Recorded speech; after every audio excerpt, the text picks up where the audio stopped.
to Ask a Puppy Trainer Show. This is where we answer all of your questions about puppyhood. I'm Bethany. And I'm Sparky from the Puppy Academy. We're excited you're here. And now, let's get to the show.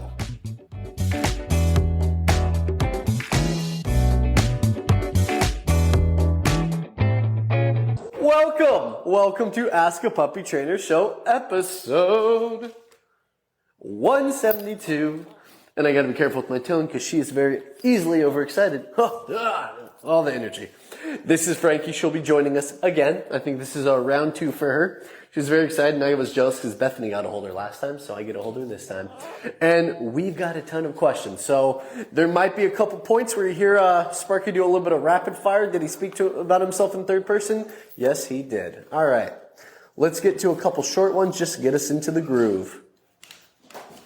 Mic check good? Thank you. I know, Frank, you're very cute. Oh, here's a good one. Couple short ones, guys. All right. Do all the announcements? No, I did not do all the announcements. You better start over. I have a special announcement. Next week, Wednesday. Oh, whoa. Okay, so let me just address that really quick, guys. So I got a lot of flailing, a lot of movement. I want to show that she's very well supported with my arm in the back, my elbow, my hands on the front, making sure her body feels very secure. So even when she is doing all those like body throws, she's not going to hurt herself. She's very secure. But if I do get those, you'll see me kind of do this motion. Hey, settle down. Almost like I'm just doing a little bicep flex, like curving my arm and doing a bicep flex. Because what it's doing, it's creating more of a connection. And it's almost like if a parent were to be like, hey, you're okay, hand on the shoulder. This is my thumb on the shoulder. And I'm virtually just doing the same exact thing. All right. And I know a lot of people have excited puppies that they can't hold comfortably. This is one of the methods teaching to be a bit more calm. Back to my special announcement. Next week, Wednesday, October 23rd, is our next Ask a Vet show live at 1:45 p.m. Pacific time here on Instagram and TikTok. This show, we're talking all about puppy parvo. Big subject. A lot of people have questions about it because it's so just unknown. It's such a big world of knowledge. And what you need to know about it, you'll be able to ask our next special vet guest your questions. So make sure you join us next Wednesday after our Ask a Puppy Trainer show.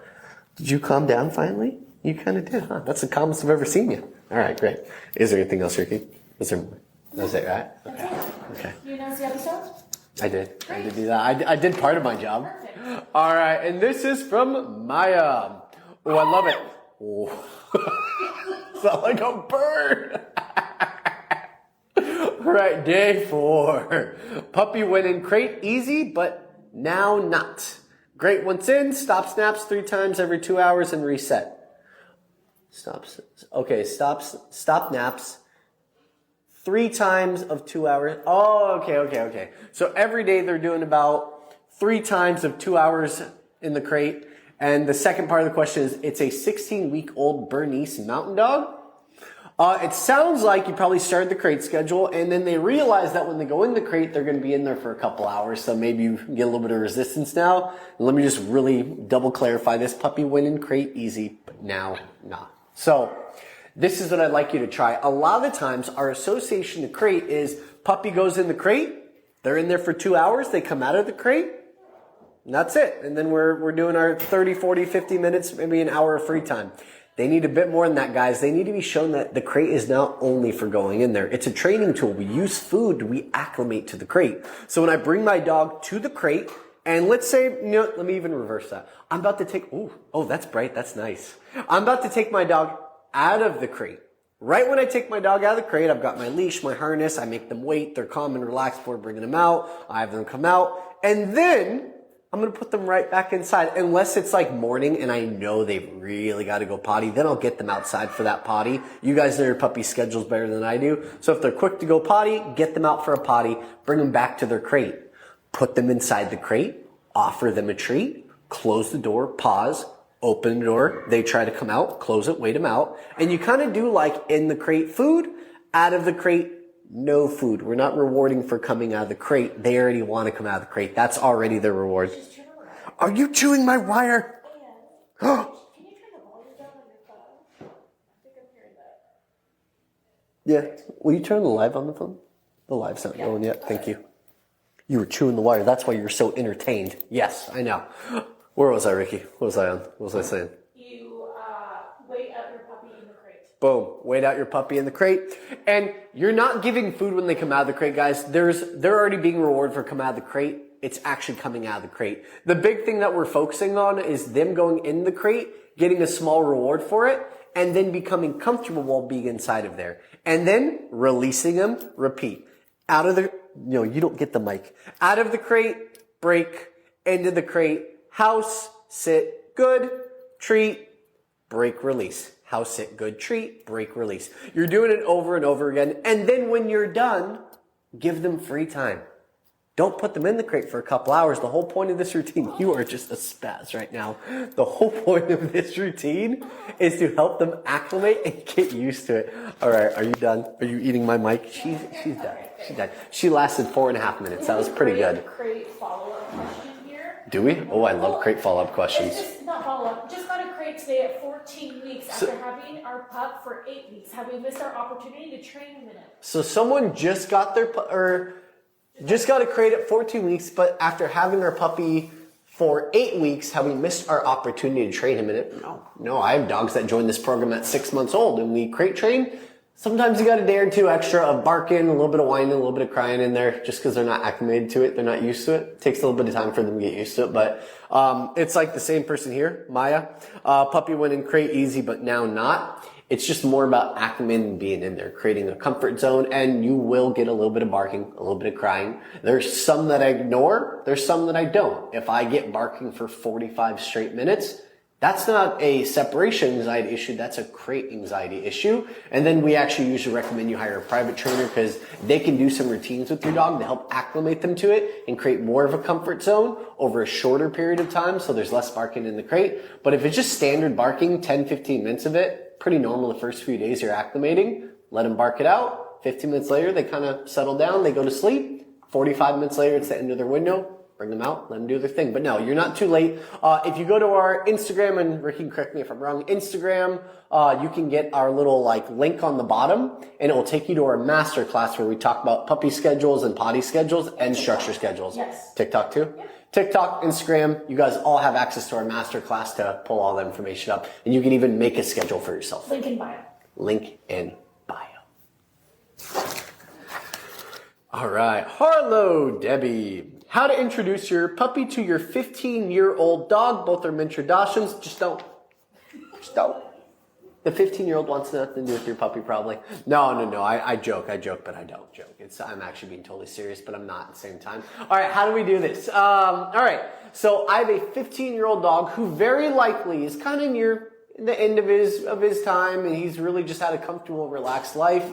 Think about bringing in a 3-year-old to your 90-year-old mother. And then having your 9-year-old mother watch your 3-year-old, it's going to be really, really difficult for your 9-year-old mother to keep up with the 3-year-old. That's basically your 15-year-old dog trying to keep up with your new puppy.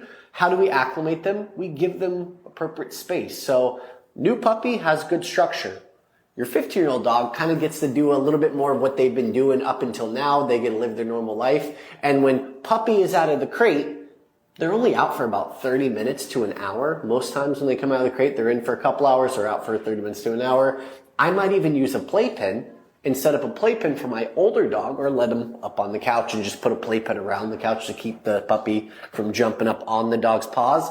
And then I'm keeping complete separation. Truly, guys, let your 15-year-old just live out the rest of their days happy and relaxed. And if your 15-year-old shows interest in the puppy and you have a calmer puppy, it happens sometimes, like obviously the one I just had wasn't, but it does happen. Then you could try to acclimate them a bit, keep puppy on leash.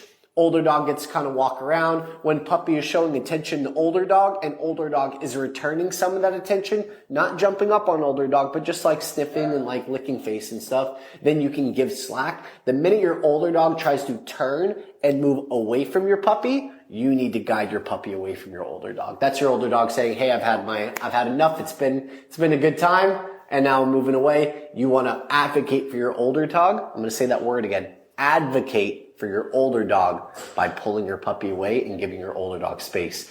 It will create frustration in your puppy though, because your puppy still wants to play. Anytime you have to redirect from a situation like that, I would recommend having my training pouch already on my side, which you should have anyways. Any puppy coming out of the crate, my pouch is next to my crate, pouch on the hip, then leash in the hand. So then the minute my puppy shows interest in my dog walking away, puppy come, yeah, and then move back and then redirect them away. And you can turn that frustration into a redirected training session. Would that be similar advice to this question? Tips on having my 5-month-old male Staffie and my mother-in-law's... Oh, let me read it. Yep. All right. Tips on having my 5-month-old male Staffie and my mother-in-law's 13-week-old mini Pomsky be good around each other. They're both so hyper around each other. 5-month-old male, 13-week-old Pomsky, as long as the pity is gentle. Pity, right? Staffie, yeah, Staffie pity. Okay. As long as your pity's gentle. I'm going to call it pity because we have pitties and we always call them pitties. Not Staffies. If your pity's gentle, you should be able to at least start that, but they're both on a leash. So it's not just one on a leash, because if I'm going to put either one of them on a leash and I can only pick between one, it's probably going to be the 5-month-old Staffie, because one paw could crush my little Pomsky. So I would definitely have the pity on the leash. I'd also have my Pomsky on a leash. And how do I acclimate them into a lifestyle where they start acting better around each other and you have more control over the energy? One, can I train them around each other? If the answer is no, because they're just too motivated to play, then I need to separate them for a couple weeks when at the home, and I need to train them individually. I need more control over my individual dogs before I'm going to get any group control over both of them. So when I have my dogs looking and paying attention to me, because I'm the food giver, I'm the treat trainer, I am the everything to my dogs, I'm the walker, I have a very high value. There's something called littermate syndrome, which can be very easily confused because it's a high level anxiety. Dogs adapt towards each other, but it doesn't have to be littermates. It has to be dogs that grew up for a long period of time together, and there wasn't as much structure from the owners, so they develop a pecking order. They develop basically a status quo between the dogs, and one of them is in charge, and the other one looks to that dog, not us as the humans.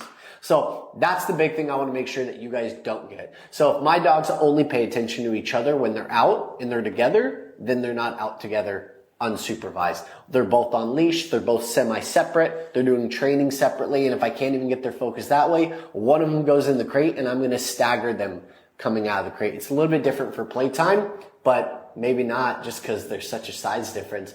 If I don't have full control over these two dogs during play, as in I can't recall is come is recall, same thing. If I can't recall my pity away from the Pomsky, and then I can't have my other owner step in front of the Pomsky to block her from then jumping on the back of my pity, which will then restart the play again, then they're not playing yet. I need more control, or I need more people helping to watch, mitigating the play.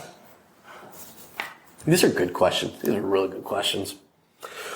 All right, this is from Liviana. My Goldendoodle puppy refuses to learn come. She just runs away or barks. Oh, my favorite. If Bethany was here, I'd tell her this. Sit down, let me answer this. All right. So we have a really fun technique called the relationship building exercise. And number 2, why are you not in my online school?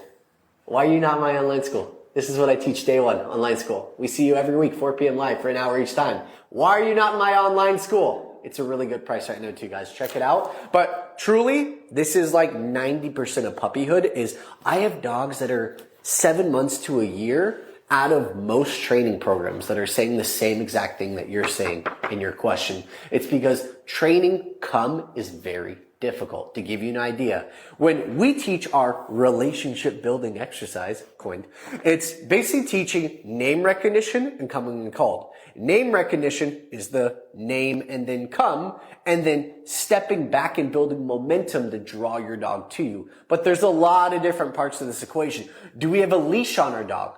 Is our leash on a flat collar? Is it on a martingale? Do we have a slip lead? Are we using a harness?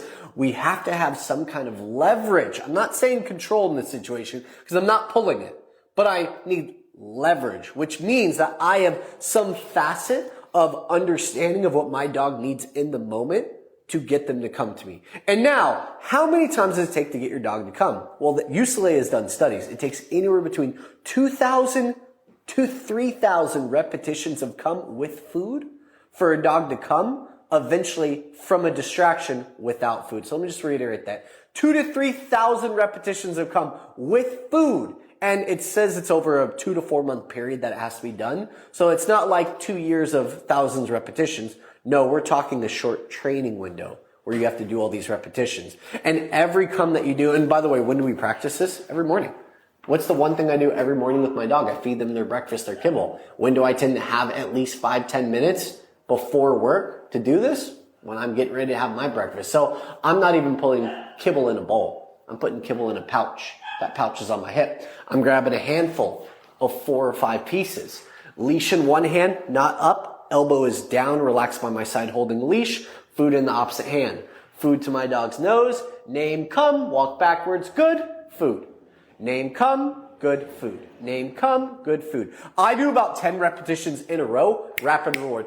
Name, come, good, food, turn. Name, come, good, food, turn. Name, come, good, food, turn. Over and over and over. And after about 10 repetitions, I gave them about maybe a 15 to 30 second break. Or just kind of let them walk around in figure eights, sniff around, let their brain reset, recuperate. And then I'll do another 10. I do 50 repetitions every morning. I think that's a pretty solid number. I don't do it anymore. My dogs are old now. But for any of my puppy owners, 50 repetitions every morning. If you do the math, you probably got about maybe a month and a half of doing that. And by the time you're done, you're going to be amazed. And it starts showing itself quicker and quicker as you go through that training, as you start really working on that. What ends up happening is you go outside, your dog pops off their leash, or maybe we open the front door, they run out 10 steps, and you're like, stop, come. And your dog looks, okay, comes in, where's my food? I'm going to go get that dog some food, guys, because that is incredible. And then you know that maybe 1 in every 4 comes, you don't need food. Then it turns into half and half. 1 in every 3 you need food, and then eventually you don't need food anymore, and you just do maintenance training as your dog gets older and more mature. Ooh, that was fun. That was a whole page. All right, what other ones we got? We got some long ones. Let me go over one long one. One long one good about a crate, like if you should ever not use a crate. Because the dog just really hates it. I think I might do that one. You want me to go over that one, don't you? I do. I'd leave that for Bethany. Mainly because it's so long. All right. This is for a multi-poo who is not crate trained. It's in the title. What? Oh, okay. I have an 8-month-old multi-poo who is not crate trained. Is crate training always recommended? I'm going to say yes, but there are definitely dogs that I have accepted the owners have given up on crate training because the severity of their separation anxiety is so bad that they live in an apartment. They just cannot manage the level of severity of the separation anxiety, and they did other techniques instead that really worked out well for them. So no, it's not always recommended. There is alternatives to it, but I'm talking, I had dogs that were scream barking, like scream pitch barking for an hour and 40 minutes in the crate, and that truly is crate anxiety. That's not separation anxiety. That's not frustration. That is true crate anxiety, true fear, unabided. If you're not getting that, then I would recommend you crate train. Let me keep going. A little backstory. We got her at 8 weeks and we started to crate train her. Everything was going okay. She was taking a while, but we could see it was getting there. Unfortunately, at 4 months, she broke a leg. Got surgery in for about 2 months, couldn't be left alone. At the beginning, we tried putting her in her crate because the vet said it would be the safest, but she would try to move to get out and would hurt herself, causing her pain. We stopped trying to put her in the crate. She was pretty much carried all the time or on the bed couch next to someone ever since she sleeps on the bed with my oldest. Thankfully, her leg is healed. She seems to be doing great. She loves running outside, loves to roam free around the house. Smart, pretty. My daughter has taught her to sit, lay down, paw, touch. So basically well trained. She is rarely ever home. I work from home, but the few times she is, we block off a hallway, and that is where she stays. The problem is she hates to be left home alone and cries a lot as we leave. Would crate training her be beneficial? Yes. Yes, it would. It absolutely would be beneficial. You guys got a pretty tough rap in the beginning with her breaking her leg. Yeah, it's tough. I mean, I can't say I would have crate trained her even if she was moving around a little too much and she would have got used to it. I mean, any of us could say what we would have done. I think none of the past matters anymore. Now we got to look at the present, what the next step is. yes, I would do some crate training, but you need way more than that, guys. You need a private trainer. I'm not even going to recommend the online school. This is more advanced because this is almost like an semi-adult dog who's going to have more behavioral issues. So it's not impulse control. It's not obedience. This is behavioral to where there's a level of serious anxiety, and it's not boundary anxiety. It's separation anxiety, and probably severe separation anxiety. I'm going to recommend you get a private trainer. Yes, I do think you should use the crate, but I do not think you should just go straight to the crate. I think you need to work with someone first. I think you need to build confidence in your dog to be alone when you're home. Work on place pattern, place command, place duration. Get a really good solid heel outside where my dog can do a sit, be 2 feet away from me and not panic. These are the things I would build up a level of comfort inside and outside before I'd start crate training. Hire a professional, guys. You'll need some help with this case. All really, really good questions, though. Really solid, good questions. Thank you, Ricky. That was totally worth the read. All right, and this is from Tegan. Oh, I know a Tegan. I wonder if this is that Tegan. I've recently followed your TikTok and was wondering if I could ask you what you recommend for having to eventually teach a puppy to use a bed instead of his crate when he grows out of it, when he outgrows. Okay. They want to transition from using a crate to a dog bed. First of all, would you ever do that? Yeah. At what age? I do that with my dogs. I did it with both my dogs, actually. When would I try it? What would you recommend? I'm going to tell you when I would personally try it, and then I'm going to tell you what I recommend. I would personally probably try it at about 7 months, 8 months, and I'd recommend you do it about 9 to 10 months. Don't you say everyone should always crate? Yes, of course they say we should always crate, but everyone always wants to get their dog out of the crate. Me personally, I don't mind not crating. Let me give you some backstory though. Bethany doesn't crate Dusty, didn't crate Happy. Happy was the little guy who passed away. Doesn't crate her old man dog, and yeah, that's it. But does crate Dakota, her German Shepherd, who is unruly, and she just wanders and wanders and wanders. Bethany worked for years to get her to like lay down and settle. Retried it a couple times a year for the first like 3 or 4 years of having her, because her biggest thing is that Dakota could not lay on the dog bed, go to sleep, relax and settle, and be asleep for the next 4 hours. I think her husband Chris snores a little bit. I think that's what she told me at least. And he would have a very intense, and it would wake up Dakota, and she would, and then get up and start wandering around. And I think Bethany said she'd even like lick her on the face at 2 a.m., which, you know Bethany as well as you guys do. I'm sure she loved that. It really is temperament. If I have a dog that wanders a lot, no, I'm not doing it. If I have a dog who sleeps really well in the crate, there's never been an issue, I'm going to stick with crate. But if I have someone who specifically wants to acclimate them being out of the crate, yeah, I do have a couple techniques for that. I bring a dog bed to my side of the bed. That's a particular because I sleep on the side of the bed that's closest to the wall. So it's a smaller gap. It's almost like a little mini crate, but just with an open door. How do I close that door? Metaphorically, because again, remember, we're not crating them. This is out of the crate. Dog bed by my bed. I put a leash tied to the bottom of my bed, like one of the legs of my bed. Obviously the bed weighs 150 pounds. I weigh 200 pounds or 180 pounds. So all of me and my wife's combined weight makes it so that bed is not going to move for the dog. And then I clip the other end of that to their flat collar or their harness. Harness, if I'm unsure and I'm fearful that they could like choke themselves or get caught around something, if there's no obstacles for them to get caught around, you could go flat collar, even like a martingale or something. And then all they're doing is laying next to you on that dog bed. But you got to think about some stuff. If my dog is waking up at 2 a.m. and sniffing my face, licking me, pawing at me, I tell them no. I give one opportunity, guys. One strike. You're out if you do it after. I tell them no. The dog lays back down, goes to sleep.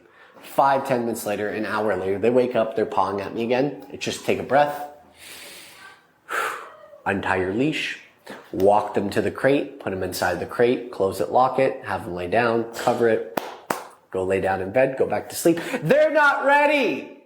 And that's okay. It's okay if they're not ready. 6 to 8 months, 8 to 10 months, 12 to 16 months. These are probably the 3 windows I'm going to try. All of you out there that have calm puppies, you know who you are, because your arms don't look like they were massacred by a small knife. If you have a very energetic puppy, you probably aren't doing this till about 12 to 16 months. So it's temperament, guys. It's about your puppy and what kind of energy they have. If I have a very energetic puppy, no, I'm not even trying it till they're at least 1.5 to 2 years old, probably. If I have a more calm puppy, give it a shot, see how it goes. It might be better than you think. If they start having issues 1 or 2 weeks after, it's the same result as if them having it the day of. They're still going back to the crate for another 6 months to a year. Or if it was Bethany, she would say 4 to 6 months. 6 months to a year. How much time do I got? Oh, look at us. Dang, look at us. We've gone through 2 pages already. Take that, Bethany. All right, this is from John. Hi, looking for potty training help and my daughter's puppy eating everything in sight. Her name is Kipper and she's 24 weeks old. John, throw me a breed as well, good sir. It helps me out tremendously. Masterclass for potty training help, for sure. And then eating everything in sight. Now, this is just generally our online school, man. John, online school. You gotta check it out. Potty training help, that's our first video in our library. Picking up everything in sight, that's probably about our 3rd video in our main section, going over let's go work. But a big thing that a lot of people ask me is, how do I keep my dog's nose off the ground when I'm outside walking? And I'm like, don't take them with you if you go outside. No, I'm joking, but I'm also not joking. Oh, it's a lot of dry humor from me today. I don't have Bethany to balance me out. I'm enjoying it though, it's fun. All right, this is usually Bethany doing it. If I have a dog going outside and they can't bring their nose off the ground, I really won't walk them outside.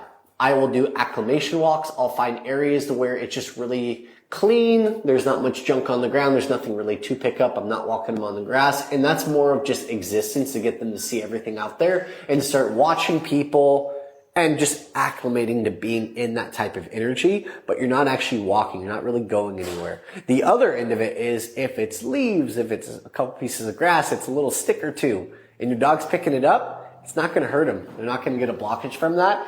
I have a lot of owners and trainers that I know and vets that I speak to that are like, it's a stick, it's a leaf, it's not a big deal. The dog doesn't have an allergy towards it, which 90% of dogs don't. Just let them pick it up. You're going to spend more time trying to rip it out of their mouth, trying to prevent them from getting it. Speed up to get past it. They pick it up, just keep on walking. It's really the fun of being able to stop and like grab it with their paws and chew it and rip it apart. If they don't get to do all that, it's not as fun for them. I would honestly probably just keep walking, or I'd be doing all my walks in my living room until you feel your puppy's old enough to introduce maybe like a walking lead, slip lead, head collar, gym lead, a lot of different tools out there, but yeah, a lot of different options. Try that out, see how it works. This is from Melissa. I like it. My puppy is 4.5 months old. She's a pit mix. Love it. We got one too. Whenever we go on a walk and see another dog, she loses her mind. We're using a slip lead, but she doesn't care. Treats won't work. She just stares at dog and lunges towards him. What do we do during these episodes? What do we do to get her to not have these episodes? Thank you. Melissa, I'm so sorry. That's not a question we'll be able to answer here. That is a behavioral issue. You will need to look for a private dog trainer. I'm going to advise you not to look for positive reinforcement only. They tend to do really well with younger puppies that aren't dealing with a lot of like behavioral issues. They tend to build up puppies when they're younger to not have the behavioral issues. You need something called a balanced dog trainer. A balanced dog trainer is going to go in there and kind of look for the root of the problem, because we tend to all be animal behaviors to some degree as well. And then they're going to start creating a curriculum for you to start working through that. I don't know if it's aggression. It could just be really, really intense reactivity. But my big thing is that I want to make sure you find help, and I'm not going to play on here and pretend like I'm going to be able to help you on this live. You need private training. You need one-on-one. You need someone who works with puppies, who does behavioral modification, balanced dog training. I'll say that again. Works with puppies, behavioral modification, balanced dog training. It's a very specific category in the dog training world. They'll be able to help you. Do you have time? Yeah. You got one more, yeah? Look at us. I went through every question. No, I didn't. Okay, I got 2 more pages. I was like, look at me. Woo! All right, Amanda Robinson. We have a 4-month-old black lab. We just got her 2 weeks ago, and she goes in her crate good, but after about an hour, she starts to chew at the base of the crate. Maybe she is bored. She will do this. for about 20 minutes and stop and sleep again for a bit? Should I be stopping her or just ignoring her? You gotta stop her. Yeah, you do, because she can really just rip up that whole plastic piece. They have metal trays as well. I had a client a few months back that I was working with, and they ended up using a metal tray for their dog. You can just get them on Amazon. Look up the brand of crate that you have. It should show the size or the measurement of it, like in some corner of the crate.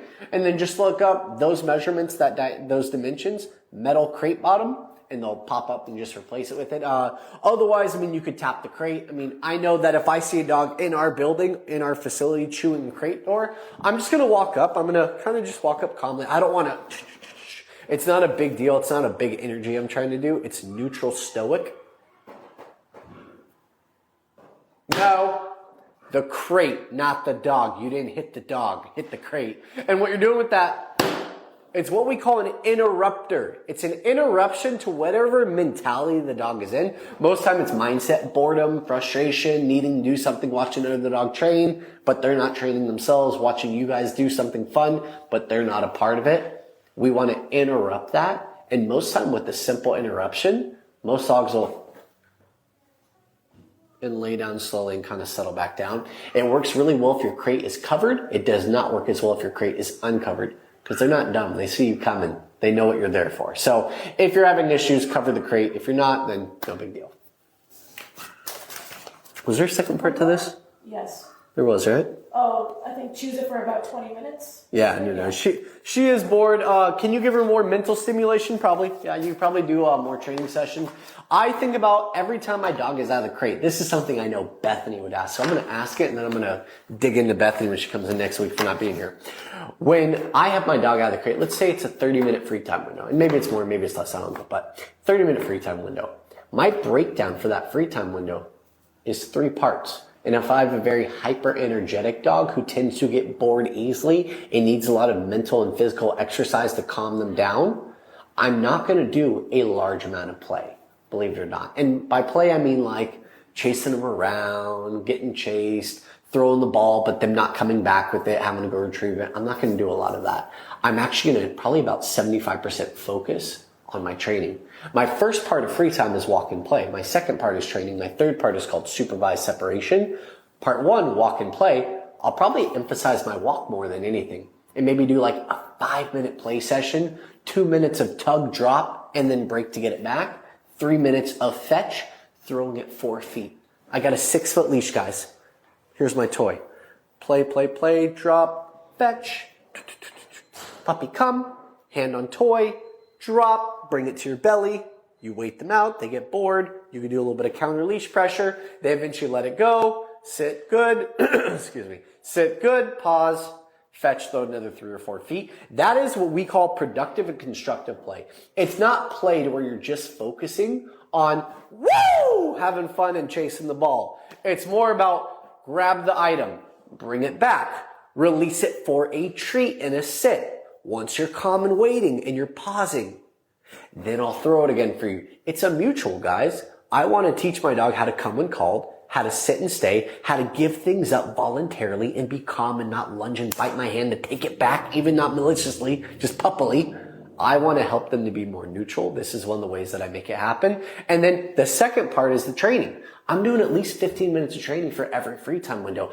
Anyone who has a working breed dog. And if you don't know what that is, Google your breed. You'll know really quick. If it says companion animal and you feel like you got a bit more of a lazy lifestyle, you're gold. You picked the right dog for yourself. If you have a more static lifestyle and you got a border collie, you're in trouble.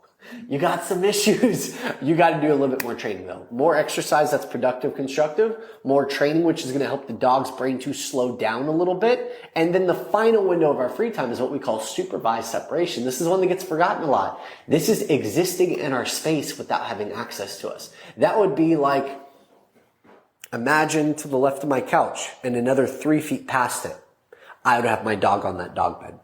I might have a playpen around it and no leash. Or might have a leash on, and I've already taught place command. That's important. You have to teach place command to do a back tie, which is what I'm about to explain. That, I know, I'm out of time. I'm almost done. And then on place, and next to place is some kind of object that weighs more than your dog. It has to weigh about the dog's body weight plus half for them to be able to stay on it. And then next to that bed is like a kettlebell. 50-pound kettlebell for a 35-pound dog. Or 60-pound kettlebell for a 25-pound dog. You just have to have something, and the other end of that leash will clip to their harness, and they can get off the bed. They have a 5-foot leash, guys. The bed is only 3 feet across, 2 feet wide. They can go left, right, a little bit off the front, a little bit off the back, but the whole thing is they can't get to me. They don't have access to me as mom or dad.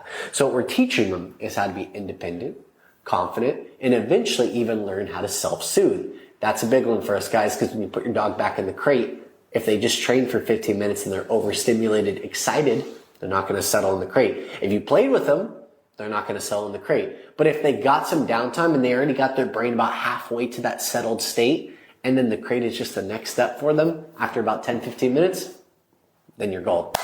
All right, guys, that's all for today. What? Uncle Bear says, Sparky, we miss you. Uncle Bear! Come back, grad school.